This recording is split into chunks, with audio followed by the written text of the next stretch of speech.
జాయిస్ mayor ministries భాగస్వాములు మరియు స్నేహితుల ద్వారా ఈ కార్యక్రమాన్ని చూడడం సాధ్యమవుతుంది. నేను జాయిస్ మేయర్ని. మీరు గాయపడిన ప్రతి చోట దేవుడు స్వస్థపరుస్తాడని నమ్ముతాను. అంత్యదినముల సూచనలో ఒకటి మత్తయి 24 చెప్తుంది, అనేకులు అభ్యంతర పడెదరు. ప్రజలు టచీగా ఉన్నారు ఈరోజు. ఇది కేవలం అవిశ్వాసులే కాదు, చర్చి ప్రజల గురించి చెప్తున్నాను. ఒకరినొకడు అప్పగించి ఒకరినొకడు ద్వేషింతురు. అనేకులైన అబద్ధ ప్రవక్తలు వచ్చి పలువురిని మోసపరచెదరు. మనం ఎంతో జాగ్రత్తగా ఉండాలి మోసం విషయంలో. ఈనాడు మీరేదో ఆన్లైన్లో చదివినంత మాత్రాన అది నిజం అని కాదు. ఆమేన్.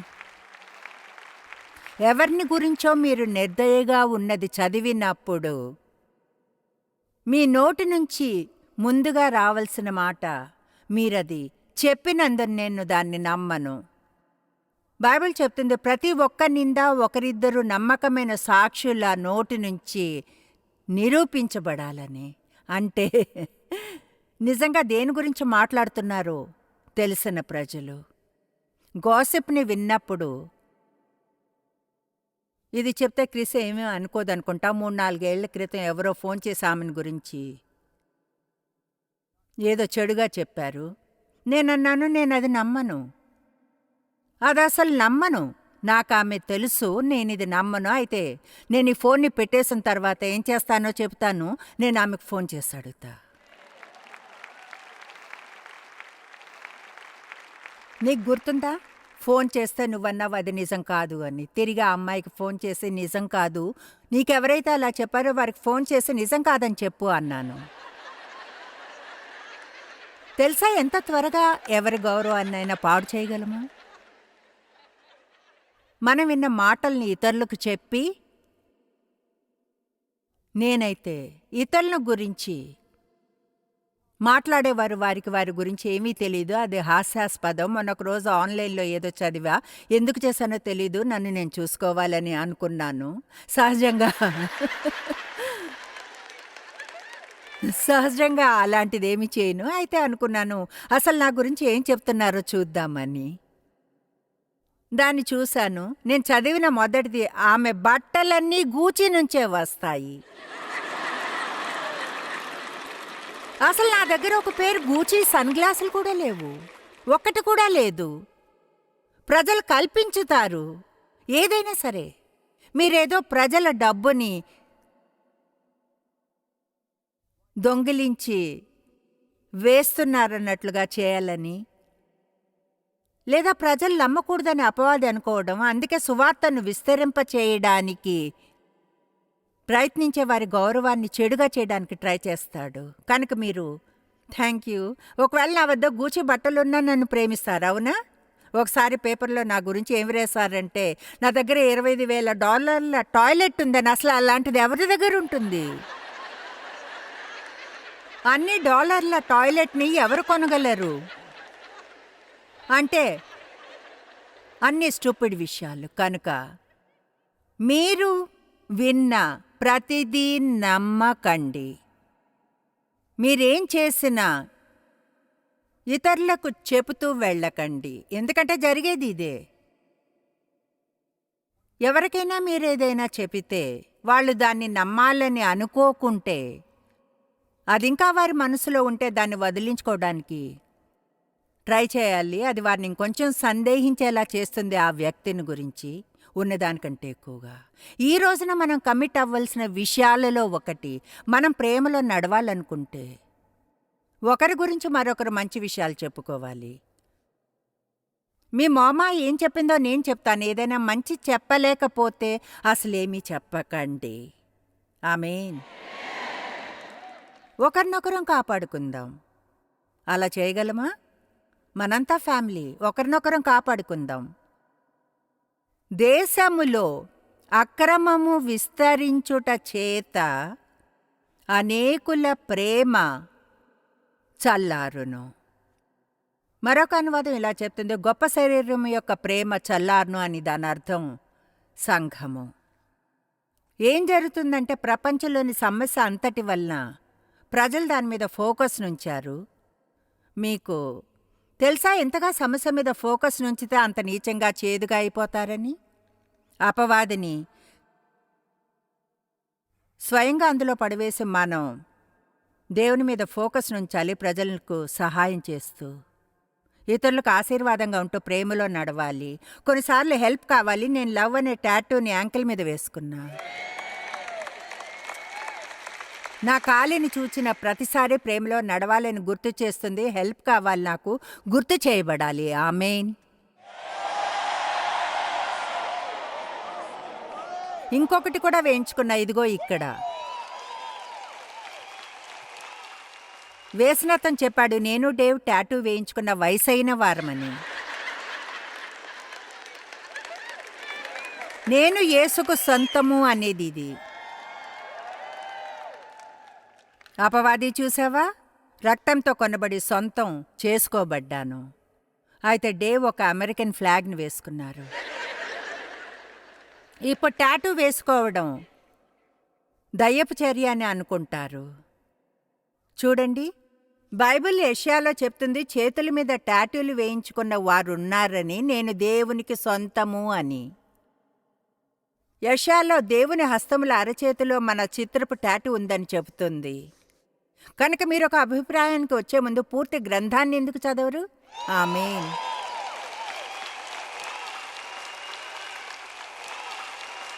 ఒకటి వేయించుకోవాలనుకునే వారందరూ అయితే అది రైటో కాదా అని ఆశ్చర్యపోయి ఉంటారా? అయితే ముందుకు వెళ్ళండి.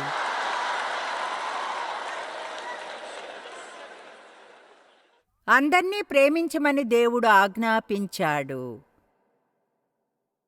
లూకా 6:32. మిమ్మల్ని ప్రేమించే వారినే మీరు ప్రేమించిన ఎడల మీకేమి మెప్పు కలుగును? పాపులను తమ్మును ప్రేమించి వారిని ప్రేమింతురు కదా. కనుక మిమ్మల్ని ప్రేమించే వారినే ప్రేమించడం అంటే అది మీ గురించి ఏమీ చెప్పదు. నిజంగా దేవుడు చెప్తున్న లాంటి ప్రేమను తెలుసుకోవాలంటే మీ పట్ల నీచంగా ప్రవర్తించే వారిని ప్రేమించాలి, మీ పట్ల మంచిగా లేని వారిని. మీరు అనొచ్చు, అలా చేయడం కష్టం. ముందు మీరు అలా అనడం మానివేయాలి, అది కష్టము అని. మనం చెప్పే సాకులు అతిపెద్ద సాకు, అది చాలా కష్టం, చాలా చాలా. ద్వితీయోపదేశకాండం 30 చెప్తుంది, దేవుడు చేయమని చెప్పింది ఏదీ కష్టం కాదు. కనుక మనం ఇలా అనడం ఆరంభించాలి, దేవుడు ఏం చేయమని చెప్పినా చేయగలను, అది కష్టం అని కాదు. బైబిల్లో ప్రేమ అనే పదాన్ని ఎక్కువగా చూస్తాము. గ్రీకులో 4 గ్రీకు పదాలు ఉన్నాయి. ఒకలా అది అవమానము, ఎందుకంటే అప్పుడు దాని అంతటినీ చేర్చివేస్తాం. పక్కింటి పిల్లిని ప్రేమిస్తాం, ఐస్ క్రీమ్ని, మన పిల్లలను, మన ఇంటిని, మన కార్ని ప్రేమిస్తాం. అటువంటి ప్రేమంతా మనం చెప్తున్నది ఒక వార్మ్ ఫజీ ఫీలింగ్కి సంబంధించింది. చూడండి, ఎవరైనా మిమ్మల్ని అవమానపరిచినప్పుడు ఆ హాయిగా ఉండే ఫజీ ఫీలింగ్ ఉండదు. వాళ్ళని గదిలోంచి తోసివేయాలనుకుంటారు. ఒకటి తెలుసా, 45 ఏళ్లుగా బైబిల్ చదువుతున్నందున తెలుసుకున్న వాటిల్లో ఒకటి, మీరు తప్పైంది చేయాలని ఫీల్ అవ్వవచ్చును, అయినా రైట్ ఏంది చేయాలని ఎంచుకోగలరు. కమాన్, చెప్పింది విన్నారా? శరీరంలో నడవడం అంటే మీ ఫీలింగ్స్ ప్రకారంగా లేదా మీ అహికమైన మనసు ప్రకారంగా నడవడం. దాన్ని మళ్ళీ చెప్తాను, మీరు తప్పైంది చేయాలని ఫీల్ అయినా రైట్ అయింది చేయడాన్ని ఎంచుకోగలరు.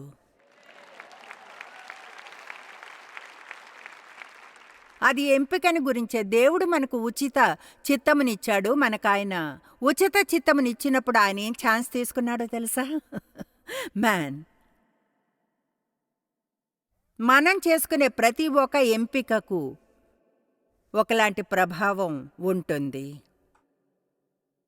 నేను దీన్ని త్వరగా చెప్తాను. మనలో చాలామంది అవిధేయత గల క్రైస్తవులున్నారు. అలా అందరూ చేస్తారు ఈ కాలంలో. అయితే మీరు అందరూ కారే. దాన్ని కరెక్ట్గా చేసేది మీరొక్కరే. అని మీకు తెలిస్తే, దేవుణ్ణి గాని ప్రేమిస్తే, యేసు చెప్పాడు, మీరు నన్ను ప్రేమిస్తే నా ఆజ్ఞలు గైకొందురు. ఆయన ఇలా అనలేదు, నా ఆజ్ఞలు గైకొంటే మిమ్మల్ని ప్రేమిస్తాను. మనల్ని ప్రేమించాలని ముందే నిర్ణయించుకున్నాడు. అయితే మనం దేవుని పట్ల మన ప్రేమను చూపే విధానాల్లో ఒకటి ఆయన ఆజ్ఞలు గైకొనే. మీకు బాధగా ఉన్నా కూడా మీరు రైట్ అనేది చేస్తే, నేను తెలుసుకున్నా అప్పుడే మీరు ఎదుగుతారు అని. రైట్ అయింది చేయడం ఈజీగా ఉన్నప్పుడు మీరు అప్పటికే ఎదిగారని అర్థం. మీరు అప్పటికే కష్టమైన భాగాలను దాటి వెళ్ళారు. ఇప్పుడు అది మీలోని భాగమైంది. ఎంత ఎక్కువగా దేవునితో నడిస్తే అది అంత ఎక్కువగా ఉంటుంది. ఎక్కువగా అందులో అంత ఎక్కువగా ఉంటుంది. కనుక దేవునితో మన నడకలో ఎదుగుతూ ఉంటాం. దాన్ని ఆత్మిక పరిణతి అంటారు. ఆమేన్. నాకు సంబంధించినంత వరకు తిరిగి జన్మించిన తర్వాత చేయవలసింది ఆత్మికంగా ఎదగడం మొదలు పెట్టడమే. అయితే 4 మాటలు ఉన్నాయి గ్రీకు మాటలో ప్రేమను అనువదించినవి. ఈరోస్ అనేది ఉంది, అది రొమాంటిక్ లవ్. అది మీరు కలిసి చూచిన ఆ అందమైన పురుషుని కొరకు ఫీల్ అయ్యే ప్రేమ. ఎలాంటి అతన్ని చూసిన ప్రతిసారి గుండె గట్టిగా కొట్టుకుంటుంది. I love you, love you. నేను చెప్తున్నాను, దానికంటే వేరే దేంతో అయినా పెళ్లి చేసుకోవడం మంచిది. ఎందుకంటే ఇప్పుడు నేను దేవుని ప్రేమించే విధానం ఎంతో లోతైనది. నా దేవా, ఆయనతో పెళ్ళైనప్పుడు అసలు ప్రేమంటే ఏమిటో తెలీదు. ప్రజలతో కొన్ని విషయాలు అనుభవించినంత వరకు ప్రేమంటే ఏమిటో తెలీదు. కొన్ని విషయాలను ఎదుర్కొని వారిని మళ్ళీ మళ్ళీ మళ్ళీ మళ్ళీ క్షమించితే ఇద్దరూ ఎలా ఒకటవ్వగలరో తెలుసుకుంటారు. స్టార్జ్ ఉంటుంది, STORGE, అదే ఫ్యామిలీ లవ్. మీ పిల్లల పట్ల మీకుండే ప్రేమ అటువంటిదే తల్లి తండ్రి పట్ల. ఫిలే అనేది సహోదర ప్రేమ. ఫీల్ అనేది ఒకరి పట్ల మరొకరు మనందరం ఫీల్ అయ్యే ప్రేమ. అవన్నీ మంచివే. అయితే మనం వెంటాడే ప్రేమ అగాపే, అది దైవీకమైంది. మన పట్ల దేవునికున్న ప్రేమ లాంటిది. వెంటనే అది అసాధ్యం అనుకుంటాం, కానీ నిజంగా కాదు. ఎందుకంటే బైబిల్ చెప్తుంది, దేవుని ప్రేమ మన హృదయాల్లో పరిశుద్ధాత్మ ద్వారా మనము తిరిగి జన్మించినప్పుడు కుమ్మరించబడుతుందని. కనుక మనలో ఉన్న ఏదైనా దాన్ని ఇవ్వగలము. అది మీలో ఉంటే ఎవరికైనా అవసరమైతే దాన్ని ఇవ్వగలరు. అంటే అటువంటి దైవీకమైన ప్రేమతో మనం ప్రేమించాలని దేవుడు మనల్ని కోరుకోడు. దాని అర్థం దానికి అర్హతగా వాళ్ళు ఏమీ చేయలేదని. దేవుడు కేవలం ప్రేమించడం కాదు, ఆయనే ప్రేమ. అందుకనే మనం ఇంకా పాపములో ఉన్నప్పుడే మన కోసం ఆయన మరణించాడు. అందుకనే సిలువ మీద ఆయన హస్తాల్లో పాదాల్లో మేకులు కొట్టబడినవి, ఆయన్ను కొట్టారు. ఆయన ఇలా అనగలిగాడు, తండ్రి వీరిని క్షమించి ఏం చేయుచున్నారో తెలీదు. ప్రేమంటే అది. ప్రజలు మనకేం చేస్తున్నారో చూడ్డం మాని వాళ్ళు మనకు చేసే దానివల్ల వారికి వారేం చేసుకుంటున్నారో అర్థం చేసుకోండి. చెప్పింది అర్థమైందా? దాన్ని మళ్ళీ చెప్తాను. మనం ఎక్కువ కన్సర్న్గా ఉండాలి. నన్ను మీరు అవమానపరిస్తే అది నేను దాని నుంచి బయటకు రాగలను. నా లోపల స్వస్థపరిచి ఆయన ఉన్నాడు. కానీ మీకు మీరు గాయపరుచుకున్నారు. మీకోసం ప్రార్థించాలి. ఎందుకంటే ఇప్పుడు మీకు నా పట్ల మంచిగా ప్రవర్తించకుండా మీ జీవితాన్ని గందరగోళం చేసుకుంటున్నారు.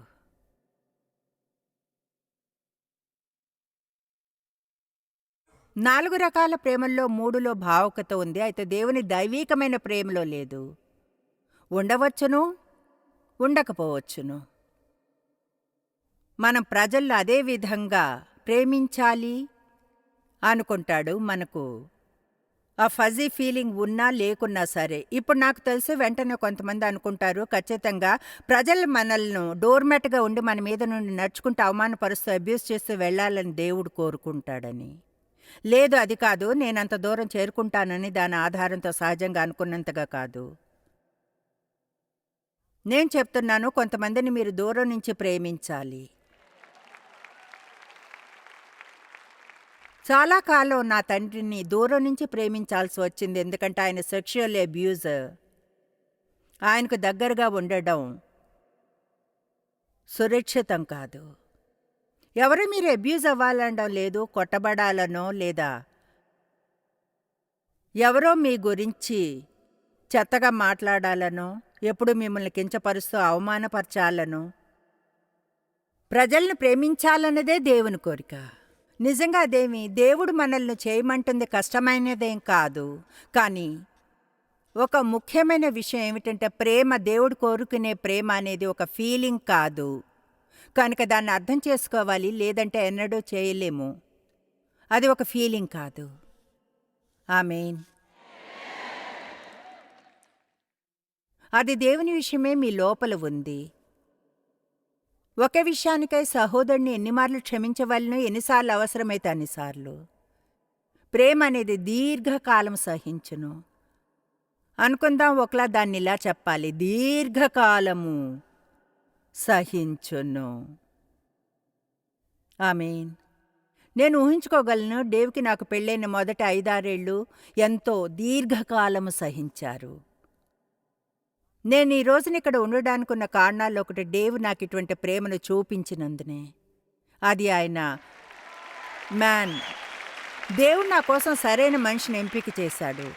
నా మొదటి భర్త సంబంధంలో ఉండగానే అతడు నాపై అధికారం చేసి అవమానపరిచేవాడు. రాత్రుళ్ళు పడుకుని దేవునికి ప్రార్థించేదాన్ని, నన్ను ప్రేమించే ఎవరినైనా ఒక రోజున ఇస్తాడని. నన్ను చర్చికి తీసుకుని వెళ్ళేవారిని ఇవ్వు అని ప్రార్థించాను.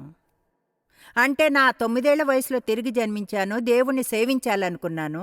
ఏ సహాయం లేకుండా ముందుకు సాగలేకపోయాను. నేను చెప్తున్నాను, ప్రేమ నిజమైంది. దేవుని ప్రేమ లాంటి ప్రేమకు మనకంతగా తెలియని గుణములు ఉంటాయి.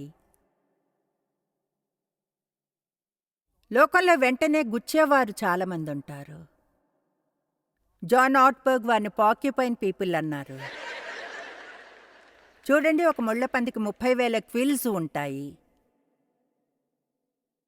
దాన్ని కాపాడడానికి బయటకు వస్తాయి. తెలుసా, మనం అన్ని రకాల స్టఫ్డ్ యానిమల్స్ని ఇస్తాం. నేను ఎన్నడూ స్టఫ్డ్ పార్క్యుపైన్ ఇవ్వలేదు. ఏదో ఒకలా అవి నిజంగా ప్రేమించేలా ఉండవు. అయితే తెలుసా, మేటింగ్ సీజన్లో కూడా పార్క్యుపైన్స్ కలవడానికి ఒక మార్గాన్ని చూసుకుంటాయి.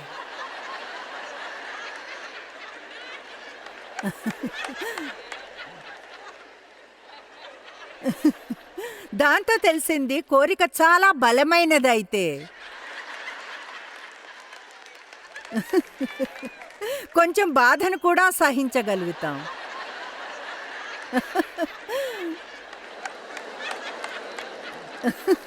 కనుక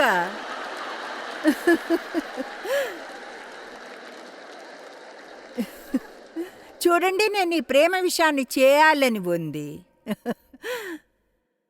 అంటే నాకు చేయాలని ఉంది. కాబట్టి దేవా సహాయం చేయి. నా కాలి మీద ప్రింట్ చేయించుకున్నా, ఒప్పుకుంటాను.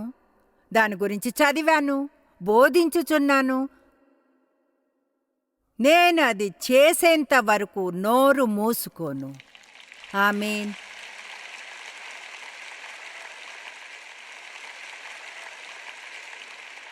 ఇప్పుడు కఠిన ప్రేమ ఉంది. వాళ్ళు దాన్ని ఆపదంతో పిలుస్తారు. నిజంగా దాని అర్థం, ఎవరైనా తమ కోసం చేసుకోవలసింది మీరు చేస్తూ ఉంటే వారికి సహాయం చేయడం లేదు. కనుక మీకు 40 ఏళ్ల మీ బిడ్డ మీ మీదనే ఆధారపడి ఉంటే, అప్పుడు వారు కదలడానికి వారికి మరింత సహాయం చేయవచ్చును.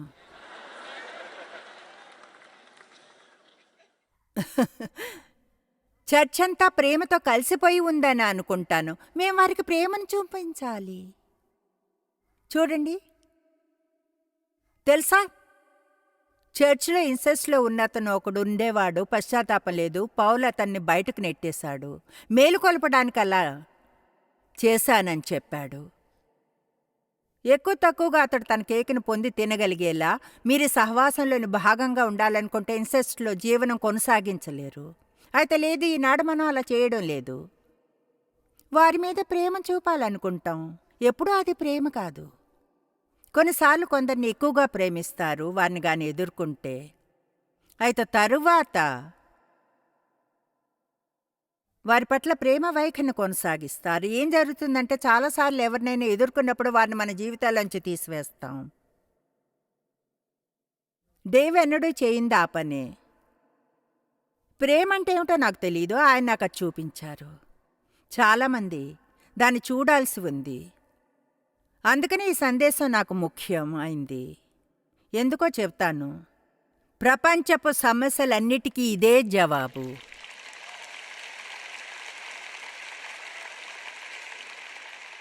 వాళ్ళు యేసును అడిగారు, అన్నిట్లోకి ముఖ్యమైన ఆజ్ఞ ఏది అని.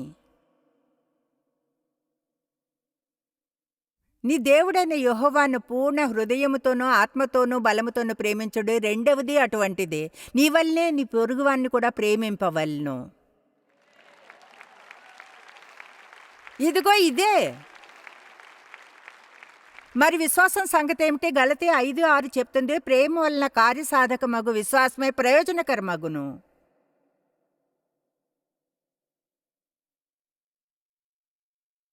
యేసు మార్కు 11లో మనకు చెప్పాడు, మనం దేవుణ్ణి ఏదైనా అడగవచ్చని, దేవుడు ఇస్తాడని, కొండల్ని కదిలించగలే ప్రార్థనలు చేయగలము. అయితే బైబిల్లోని అయితే ఒకవేళ మీద గమనం ఉంచాలి. ఎవరి పట్లైనా విరోధంగా ఉంటే వదిలివేసి పోనివ్వండి. అవును, వదిలివేసేయండి. లేదంటే మీ ప్రార్థనలకు జవాబులు రావు. రోజు 5 గంటలు మధ్యవర్తిత్వం చేసినా నాకు అనవసరం. క్షమాపణలేమి ఉంటే మీ శ్వాసను వేస్ట్ చేసుకుంటున్నారు. యేసు చెప్పాడు, మీకు ఒక కొత్త ఆజ్ఞని ఇస్తున్నాను. ఒకటి, అందరూ చెప్పండి, ఒకటి.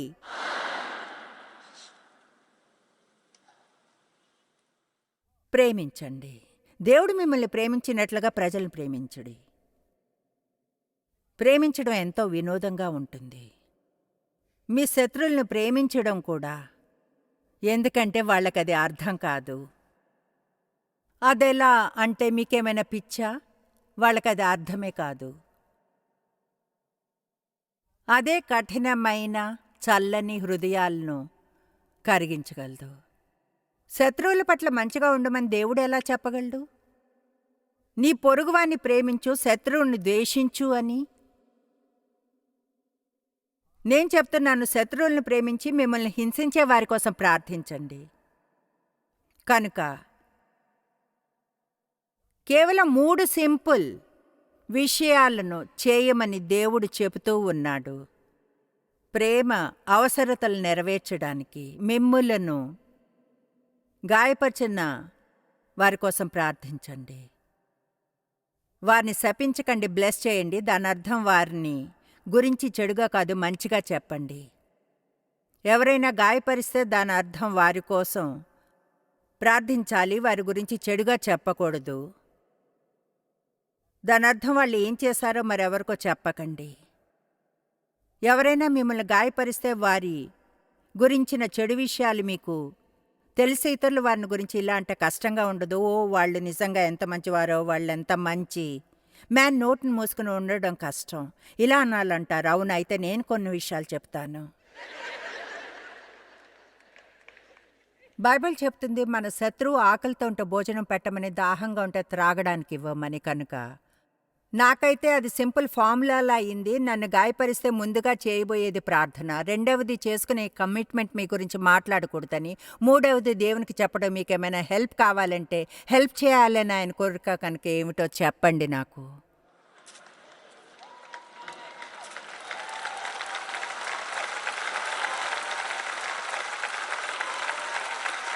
అలా చేయడం ఒక సవాలే.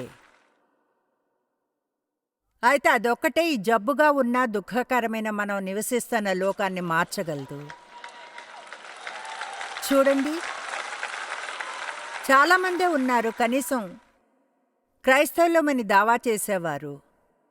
మనం బయటకు వెళ్ళి అలా ప్రవర్తిస్తే దేవుని ప్రేమతో ప్రజలను ప్రేమించడం మొదలు పెడితే ఈ అగాపేతో నేను నమ్ముతాను నాకు పిచ్చి అని మీరనుకుంటారు. అయితే మనం లోకాన్ని మార్చగలమని నమ్ముతాను. యేసు ఈ సందేశంతో లోకాన్ని తలక్రిందులుగా చేశాడు. ఇక్కడ నిల్చుని మిమ్మల్ని చూస్తుంటే ఆశ్చర్యపోతాను, ఎవరి మీద కోపంతో ఉన్నారా అని. నేనిక్కడ నిజాయితీగా నిల్చుని ఇప్పుడే చెప్పగలను, నాకెవరి మీద కోపం లేదని, ఎవరి పట్లైనా విరోధంగా నాకు ఏమీ లేదు అని. దేవుణ్ణి ప్రార్థిస్తాను. ఎప్పుడైనా మనసులోనికి ఏదైనా జారి వస్తే తెలియచేయమని దాన్ని తీసివేసి డీల్ చేయడానికి. ఎందుకంటే ఇప్పటి నుంచి ఎన్నడూ ఏం చేయకుంటే మరణించేంత వరకు ప్రజల్ని ఎలా ప్రేమించాలో, దేవుడు నేను ప్రజల్ని ఎలా ప్రేమించమంటాడో నేర్చుకోవాలి. ఆమేన్.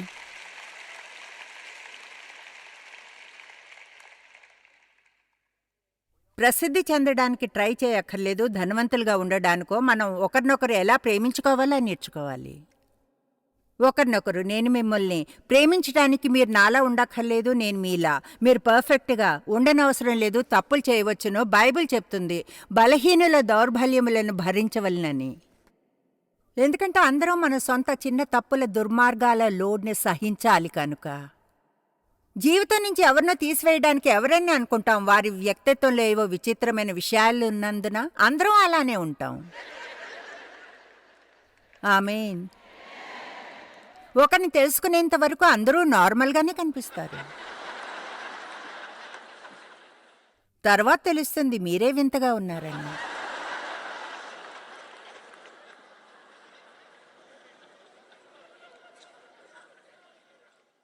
మనసులో ఉన్నదే నోటి నుంచి వస్తుంది. మనం దీన్ని మానివేయాలి. ఆమెంటే ప్రేమే. కానీ అదెంత సిల్లీగా ఉందో అసలు గుర్తించలేదో అలా ఎప్పుడూ చెబుతుంటాం. ఆమెను ప్రేమిస్తున్నాను, కానీ ఇది నిజంగా నాకెంతో చిరాకు కలిగిస్తుంది. ప్రేమంటే అది కాదు. ప్రేమ అంటుంది నిన్నెంతో ప్రేమిస్తున్నాను, అవసరమైతే దాన్ని సహిస్తాను, ఎందుకంటే నేను పర్ఫెక్ట్ కాను. ఆమేన్.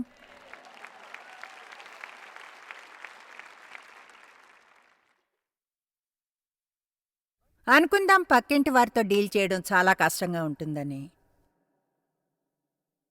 ఇప్పుడు వారికి క్యాన్సర్ వచ్చిందని తెలిసింది. స్టేజ్ 4. బహుశా బ్రతకడం కష్టమే. చూడండి, మీరు గాని నిజంగా దేవుడు చేయమన్నది చేయడానికి ట్రై చేస్తుంటే ఇలా అనరు, నీవు కోసిందే విత్తుతున్నావు, మంచి పనైంది అని. కాదు, ఏం చేస్తారంటే వెళ్ళి వారి తోటను బాగు చేయండి, ఇంటి ముందున్న స్నోని తీసేయండి. తర్వాత అనుకుంటారు నాకు అవకాశం వచ్చింది. ఇతను జబ్బుతో ఉన్నాడు, నేను అతడు మరణించడానికి ముందు రాజ్యంలోనికి తీసుకుని వెళ్ళేంతగా ప్రేమిస్తాను. ఆమేన్. అతను డాక్టర్ అపాయింట్మెంట్స్కి తీసుకుని వెళ్తానని చెప్పండి, పచారీ కొట్టుకు వెళ్తానన్నానండి. అతనే స్టూపిడ్ కాదు, తప్పుగా ప్రవర్తించాడని తెలుసు, మీ గురించి ఏదో వింతైంది ఉందని అతడు తెలుసుకుంటాడు. మీరు ఈ పనులన్నీ చేస్తానని చెప్తే నేను అవన్నీ ఎందుకు చేయాలి? అయితే యేసు మన కోసం చేసినవన్నీ ఎందుకు చేయాలి? ఎవరైనా ఒక మంచి కారణాన్ని ఆలోచించగలరా యేసు మీకోసం ఎందుకు చనిపోయి ఉంటాడు అని? నా కోసం ఎందుకు చేశాడన్న దానికి మంచి కారణాన్ని ఆలోచించలేను.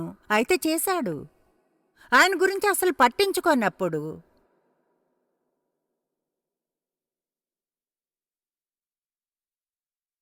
ఈరోజు దీన్ని బోధిస్తుంటే ఎంతో ఉత్సాహంగా ఉంది.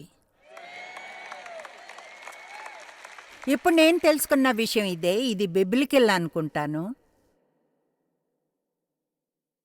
మీరు ఏం చేయాలనుకుంటే అది చేయండి, కానీ నాకైతే అటువంటి వల్లో చిక్కుకున్నప్పుడు తెలుసుకున్నది ఏమిటంటే, వారి కోసం ఏదైనా మంచిని చేస్తే,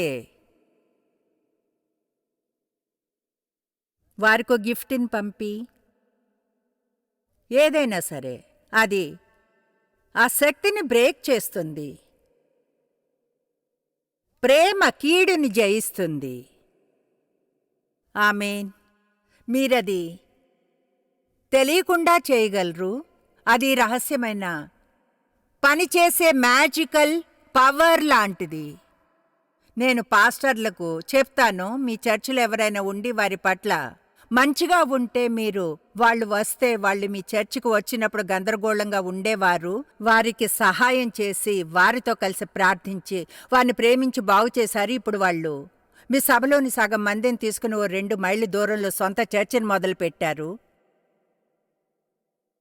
మీరు తెలివైన వారైతే వారికో సౌండ్ సిస్టమ్ని కొనివ్వండి. ఇప్పుడు అది చాలా పెద్దగా ఉంది. కమాన్, ఇప్పుడు 40 ఏళ్ల అనుభవం, నాకు కొంచెం సహాయం చేయండి.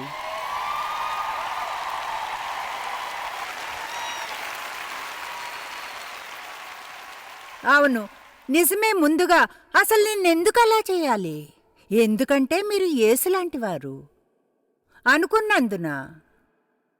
ఆమేన్. నాకు తెలీదు, నాకు సీక్రెట్ తెలిసినట్లుంది. ప్రజలకి ఇది అర్థమయ్యేలా చెప్పగలిగితే నా కథని మీరు వినే ఉంటారు. అయితే నేను ఈ సందేశాన్ని క్లుప్తంగా నా తల్లి తండ్రి విషయం గురించినది చెప్పకుండా బోధించలేను. నా తండ్రి సెక్షువల్గా నన్ను అబ్యూస్ చేశారు. నేను కొంచెం పెద్దవగానే వేధింపులతో మొదలుపెట్టారు. అక్షరాలా మిస్ట్రెస్గా మార్చేశారు నన్ను. శారీరకంగా బలవంత పెట్టలేదు, కానీ భయంతో చేశారు. ఎన్నో ఘోరమైన విషయాలు ఉన్నాయి. కొన్ని విషయాలైతే నిజంగా ఎవరికీ చెప్పలేదు కూడా. అవి చెప్పడం కూడా నాకు చాలా కష్టం. ఆయన నన్ను ఏం చేస్తున్నాడో నా తల్లికి తెలుసు. ఆయన్ని పట్టుకుంది, నేను చెప్పా. దాంతో డీల్ చేసే ధైర్యం ఆమెకు లేదు. కనుక సహజంగానే ఆయన నుంచి దూరంగా వెళ్ళి ఆయనకు దూరంగా ఉండాలనుకున్నాను. ఒక పని చేశాను. క్రిస్మస్ అప్పుడు వాళ్ళకి ఏదైనా పంపేదాన్ని, లేదా ఓ 45 నిమిషాలు ఇంటికి వెళ్ళి ఏదో ఒక సాకు చెప్పి అక్కడి నుంచి వెళ్ళిపోయేదాన్ని. తర్వాత ఓ చిన్న బర్త్డే గిఫ్ట్. వాళ్ళు సెంట్ లూయిస్కి 300 మైళ్ళు దూరంలో ఉండేవారు. నాకెంతో సంతోషంగా ఉండేది. వాళ్ళకి వయసు అయిపోయి తమను తాము చూసుకోలేని స్థితి వచ్చింది. వాళ్ళు ఉన్న చోటుకు దగ్గరలో నిజంగా డాక్టర్స్ లేరు, వాళ్ళ వద్ద డబ్బులు లేవు. ఒకరోజు ప్రార్థిస్తుండగా, ప్రార్థించేప్పుడు జాగ్రత్తగా ఉండాలి. ఎందుకంటే దేవుడు మీకు ఇష్టం లేనిది ఏదైనా చేయమని చెప్పగలడు. ఒక్కసారి సడన్గా నా మనసులోకి వచ్చింది, వారిని సెంట్ లూయిస్కి మార్చి వారికి ఒక ఇల్లు కొనాలని. యేసు నామములో దాన్ని గద్దిస్తున్నాను. అది అపవాది అన్నాను. వాళ్ళ కోసం ఒక ఇల్లు కొని వాళ్ళు మరణించేంత వరకు వారిని చూసుకో. చూడండి, ముందుగా ఏమిటంటే, నేను ముందుగా అది దేవుడని అనుకోలేదు. అది మాటిమాటికి మళ్ళీ మళ్ళీ ఆలోచన వచ్చింది. తెలుసా, ఆ విషయాలు అలా వెళ్ళిపోవంతే. దేవుడు కోరుకునేది ముందే చేయడం మంచిది. ఎందుకంటే ఆయన మీరు చేసేంత వరకు చెప్పడం. అప్పుడు నాకు అలా చేయాలనిపించలేదు. నాకు అసలు అలా చేయాలని లేదు. వారికి ఇవ్వాలనుకోలేదు. ఇల్లు కొండం అంటే డబ్బులు కావాలి. మా వద్ద అంత డబ్బు లేదు. అందుకే ముందుగా చెప్పిన వాటిల్లో ఒకటి, నేను అలా ఎందుకు చెయ్యాలి? నా కోసం వాళ్ళు ఎప్పుడు ఏమీ చేయలేదే. అయితే చూడండి, దేవుడు అన్నాడు, నువ్వు బ్రతికే ఉన్నావుగా, నీకు భోజనం పెట్టారు, స్కూల్కి పంపారు, నీకు బట్టలు ఇచ్చారు, ఉండడానికి ఇల్లు ఇచ్చారు.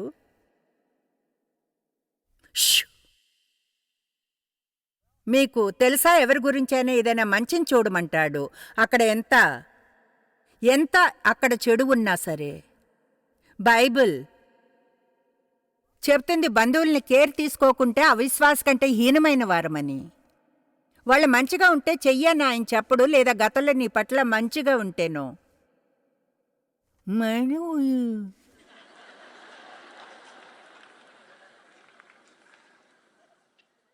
అనుకున్నాను, డేవ్ని అడుగుతాను. ఎలాగో దానికి ఒప్పుకోరు. ఉన్న డబ్బుని ఖర్చు చేసి వారికి ఇల్లు కొనడానికి. డేవ్ అన్నారు, దేవుడు అలా చేయమంటే చేయడం మంచిది. అయితే థ్యాంక్ యూ. పెద్ద కథని చిన్నది చేస్తూ వాళ్ళకో ఇల్లు కొన్నాం, ఒక కారుని కొన్నాం, వాళ్ళ తోటను బాగు చేయడానికి మనిషిని పెట్టాం, ప్రతివారం పచారీ సామాన్లు చేరేలా చూసాం. చూడండి, బ్రతకడానికి కావలసినవన్నీ. అవును, వాళ్ళు మా వంశంలోనే దీర్ఘాయువు ఉంది. నేను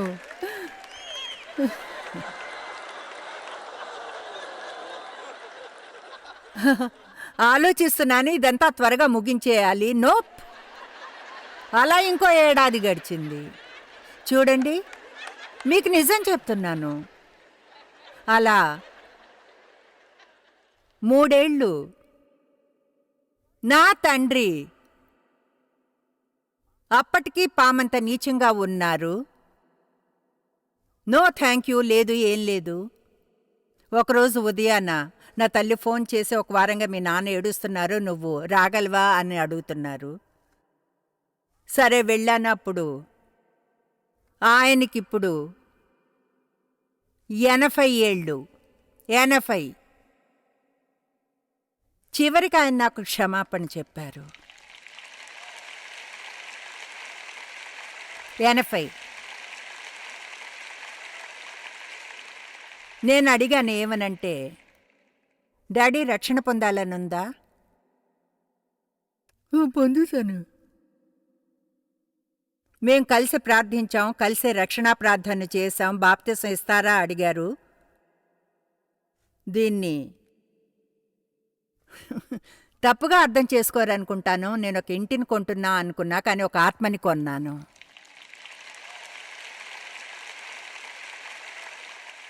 ఆమేన్. మీరిక్కడ అర్థం చేసుకోవాల్సింది ఇదే. అది నాపైన ఎటువంటి ప్రభావం చూపుతుందో కూడా నేను గుర్తించలేదు. దాని నుంచి ఏం తెలుసుకోబోతున్నాను. అయితే ఈరోజు మీకు చెప్పడానికి ట్రై చేస్తున్నది నిజమని తెలుసు. నా తండ్రి గాయపడినందున నన్ను గాయపరిచారు. ఆయనకు నిజంగా వంకర ఐడియాలుండేవి సెక్స్ని గురించి. బహుశా ఆ ఐడియాలు నా తల్లి మీద ప్రయోగించారనుకుంటాను. మా కుటుంబమే ఎంతో విచిత్రంగా ఉండేది. వాళ్ళందరినీ కేర్ తీసుకోవడంతో మూసింది అనిపించింది. మా బ్రదర్, మా అమ్మ, మా నాన్న, విధవరాలైన ఆంట్ని ఒక సమయంలో మేము మా అమ్మ, నాన్న, మా ఆంట్ కొరకు వాళ్ళు నర్సింగ్ హోంలో ఉండగా పే చేశాము. అది చాలా ఖర్చుతో కూడిన పని. కొంతకాలం వాళ్ళు ఇంట్లో ఉన్నారు. తర్వాత బాగా వయసు అయ్యాక అసిస్టెడ్ లివింగ్ అపార్ట్మెంట్లో పెట్టాం. అక్కడి నుంచి నర్సింగ్ హోమ్కి మార్చాము. నేను చెప్పబోయేది ఖచ్చితమైన సత్యం. ఎన్నో ఏళ్ళు వారం విడిచి వారం నర్సింగ్ హోమ్కి వెళ్ళి వాళ్ళని చూశాను. చెప్పేది వినండి, ఒక్కసారి కూడా నేను వెళ్ళిన ప్రతిసారి వెళ్ళాలని వెళ్ళలేదు. ఒక్కసారి కూడా. అయితే అలా చేయడమే రైట్ అని తెలుసు. ఇప్పుడు ఎవరైనా ప్లీజ్ ఏం చెప్తున్నానో అర్థం చేసుకోండి.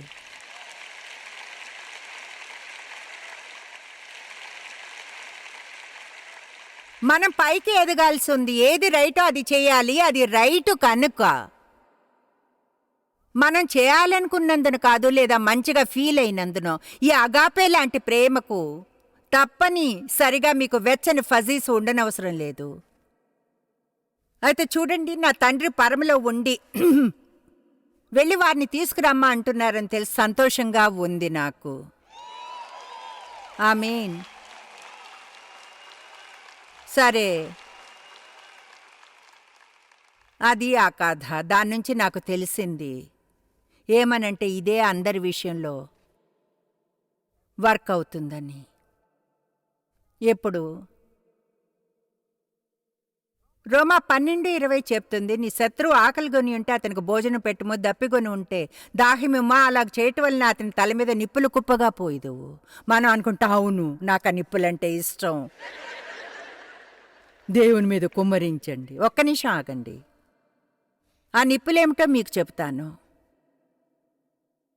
యాంప్లిఫైడ్ బైబిల్లో సామెతలు 25:21 క్రింద ఫుట్ నోట్ చెప్తుంది, దీన్ని పగ తీర్చుకునే క్రియలా అర్థం చేసుకోకూడదు, మీ శత్రువుని ఇబ్బంది పెట్టడానికి, కానీ పూర్తిగా వ్యతిరేకమైంది. ఇది మనకు ప్రధాన యాజకుని చిత్రాన్ని తెలుపుతుంది. ఆయన ప్రాయశ్చిత్తము దినమున ధూపపు పాత్రని తీసుకుని దాన్ని నిప్పులతో నింపి ఆ నిప్పుల మీద ధూపము వేయగా అది పరిమళమును వెదజల్లేది. మనం ప్రేమలో నడిచిన ప్రతిసారి అది దేవుని ముందుకి పరిమళము వెళుతున్నట్లే. ఆ ధూపము మేఘము వలె కరుణాపీఠమును కమ్మి దేవునికి ప్రాయశ్చిత్తముగా అంగీకరించబడేది. అంటే అవును, మీరెప్పుడు ప్రేమకు అర్హత లేని ఎవరినైనా ప్రేమించినప్పుడు అది వారి నెత్తి మీద నిప్పులు కుప్పలు పోసినట్లే. అయితే ఆ నిప్పులు ఏం చేస్తాయో తెలుసా? అవి ఆ కఠినమైన నీచమైన హృదయాలను కరిగిస్తాయి. కమాన్,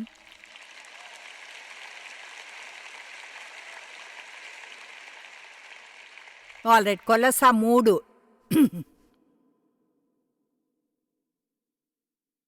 దేవుని చేత ఏర్పరచబడిన వారుగా ధరించుకొనుడి. ఆయన చేత ఎంచుకోబడిన ప్రతినిధులుగా ఎవరైతే పరిశుద్ధులను ప్రియమైన వారికి తగినట్లుగా స్వయంగా దేవుని చేత స్వభావమును ధరించుకోండి. దాన్ని ఎప్పుడైనా ఆలోచించారా? మనం స్వభావమును ధరించవచ్చు, అలాగే తీసివేయవచ్చును, ధరించవచ్చును. ఎటువంటిది అంటే జాలిగల మనసును, దయాళుత్వమును, వినయమును, సాత్వికము, దీర్ఘశాంతమును, సహనమును. అది అలసిపోని దీర్ఘశాంతమును, ఏమొచ్చినా సహించగల శక్తి కలిది మంచి టెంపర్ని. 14వ వచనం చెప్తుంది, వీటన్నిటిపైన ప్రేమను ధరించుకోండి. మీ సంగతి నాకు తెలీదు, కానీ ఉదయాన్ని నేను డ్రెస్ అవుతున్నప్పుడు దేన్నైనా ధరించినప్పుడు వీళ్ళ అద్దంలో చూసుకుంటాను. కొంతమందిని చూసి అనుకుంటా, ఈరోజు బయటకు రావడానికి ముందు వీళ్ళు అద్దంలో చూసుకుని ఉండరని. నేను ఎలా అంటే, బయటికి వెళ్లే ముందు ఎప్పుడు అద్దంలో చూసుకుని వెళ్ళండి. మిమ్మల్ని మీరు చూసుకుని ఏదైనా సరిగ్గా లేదు అంటే దాన్ని తీసేసి వేరే ఏదైనా ట్రై చేయండి. ఈరోజు 4 వేర్వేరు వాటిని ధరించిందని పెన్నీ చెప్పింది. నేను దీన్ని వేసుకున్నా, తర్వాత వేరే దేన్నో, ఆ తర్వాత మరొక దాన్ని, తర్వాత తిరిగి దీన్నే వేసుకున్నాను. కాబట్టి మన ఒంటి మీద మంచిగా కనిపించే బట్టలు ఉంటాయి, అలాగే బాగోనివి. మనం ఆత్మికంగానూ మరియు శారీరకంగానూ ధరించుతాం. తెలుసా? ఆత్మిక లోకములో దేవుడు మరియు అపవాది మన ఆత్మిక వస్త్రాలను చూస్తారు. ఇక ప్రకటన 16, 15 మరియు 17 చెప్తుంది, ఇదిగో నేను దొంగవలే వచ్చుచున్నాను. యేసు చెప్పుచున్నాడు, నేను త్వరలో వచ్చుచున్నాను. చాటుగా మీరు ఎదురు చూస్తుండరు. తాను దిగంబరుడుగా సంచరించుచున్నందున జనులు తన దిశములను చూతురేమో అని మెలకుగా ఉండి తన వస్త్రమును కాపాడుకొనువాడు ధన్యుడు. ఇప్పుడు దాని అర్థం, మీ బీర్వాలో షార్ట్ గన్తో కూర్చుని మీ బట్టలు కాపాడుకోవడం కాదు. ఆయన చెప్తున్నది మీ ప్రవర్తన విషయంలో జాగ్రత్తగా ఉండడం. ఎందుకంటే లోకం చూడగలిగిందంతా అదే, మనం ఎలా ప్రవర్తిస్తామని.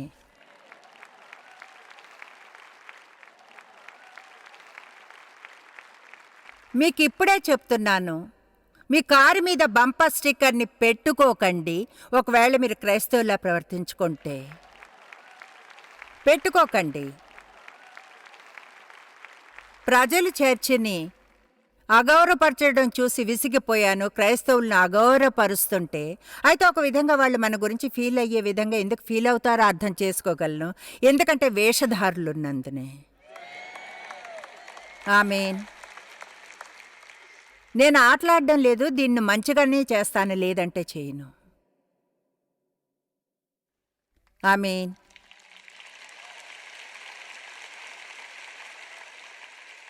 కనుక నేను ఈ విషయాలు చేసేలా వారిని చేసా. తెలుసా, ప్రత్యేకంగా కొన్ని విషయాలున్నాయి మనకు మంచిగా కనిపించనివి. దీన్ని ట్రై చేసి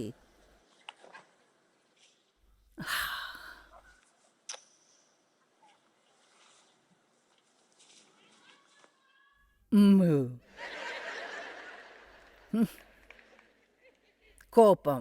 మే. లేదు, నాకు సూట్ కావడం లేదు. వేరే ఏదైనా ట్రై చేయాలి. చూద్దాం. మ్మ్. ఓ, దీని సంగతి ఏమిటి? ఈ రంగు నాకు బాగోదేమో, అయితే పర్వాలేదు అనుకుంటాను. చూద్దామా? చూద్దాం. అసూయ. చూడండి, ఇది కూడా నాకంత బాగా అనిపించడం లేదు, అవునా? వీటిని తర్వాత తగిలిస్తాను. ఓ, మరి దీని సంగతి ఏమిటి? ఊహూ, వావ్.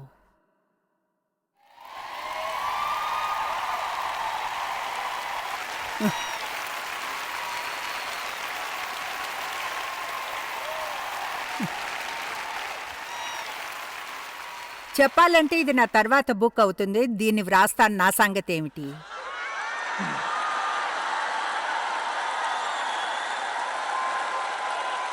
All right. చూడండి, దీని గురించి మనం రేపు చూద్దాము.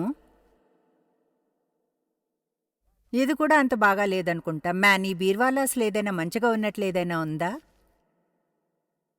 దీన్ని ట్రై చేద్దాం. వేరే అన్నిటినీ ట్రై చేస్తాం, చూద్దాం ఇది పనిచేస్తుందా.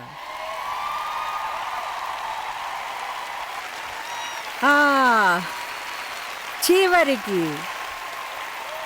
మంచిగా కనిపించేది ఇప్పుడు బయటికి వెళ్ళడానికి రెడీ. ఆమేన్. మీరు చేయవలసింది ఏమిటంటే ఉదయాన టైం తీసుకోవాలి. ఒకటి తెలుసా, మనం ఆత్మికంగా డ్రెస్ అవ్వడానికి సగం సమయం తీసుకుంటే,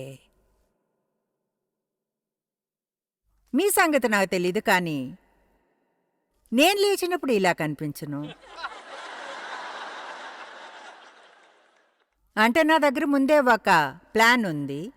ఉదయాన 6 గంటలకు లేస్తాను, ప్రార్థించి దేవునితో సమయం గడిపి కొంచెం చదువుతాను. నా హెయిర్ సెట్ చేయడానికి ఒకరు వస్తారు, తర్వాత మేకప్ చేయడానికి మరొకరు. నా డ్రెస్ని ఎంచుకొని ఉంచుతాను. అవన్నీ పూర్తయ్యి ఈ ఆర్డర్లో పైన ఇక్కడ మంచిగా కనిపించడానికి 2 గంటలు పడుతుంది. అయితే ఏం తెలుసుకున్నానో తెలుసా? మంచిగా కనిపించడానికంటే ఆత్మికంగా ధరించడానికి ఎక్కువ సమయం పడుతుంది, ఎల్లప్పుడూ మరింత ఈజీగా అవుతుంది. అయితే మ్యాన్ మొదట్లో అయితే కష్టంగా ఉండేది. చెప్పేది అర్థం అవుతుందా? All right. ఇప్పుడు ప్రతిరోజు బయటికి వెళ్ళడానికి ముందు మాట్లాడుకోండి. మీతో మీరు మీటింగ్ పెట్టుకుని మాట్లాడుకోండి. మీరు చెప్పుకోండి, ఇప్పుడు ఈరోజు దేవుని సహాయంతో నేను మంచిగా ప్రవర్తిస్తాను, మంచిదైన ప్రవర్తనను ధరించుకుంటాను. బైబిల్ FC 6లో చెప్తుంది, నీతిని ధరించుకోండి, సమాధానమును, రక్షణయను శిరస్త్రాణమును. ఒక క్రైస్తవుల్లా ఆలోచించండి. ఆమేన్. విశ్వాసమును ఢాలును పట్టుకొని పరిశుద్ధాత్మ యొక్క 2 అంచుల ఖడ్గమును ప్రయోగించండి. ఈ ప్రపంచంలో అత్యంత ముఖ్యమైనది ప్రేమ. ఇప్పుడులో విశ్వాసము, నిరీక్షణ, ప్రేమ ఉంటుంది. వీటన్నిటిలోనికి గొప్పది ప్రేమ. ఎవరైనా కమిట్మెంట్ చేస్తారా? ప్రేమను గురించి మీ చేతికి దొరికినదంతా కొనాలని, తెలుసుకోగల ప్రతి లేఖనాన్ని చూస్తారని, బైబిల్లో ప్రేమను గురించి చేతికి అందిన ప్రతి పుస్తకాన్ని చదువుతారని, ప్రార్థిస్తారని, పరిశుద్ధాత్మను అభిషేకించమని అంతము లేదు. ప్రజలను దేవుడు ప్రేమించినట్లుగా ఎలా ప్రేమించాలో తెలుసుకునేంతవరకు. ఆమేన్.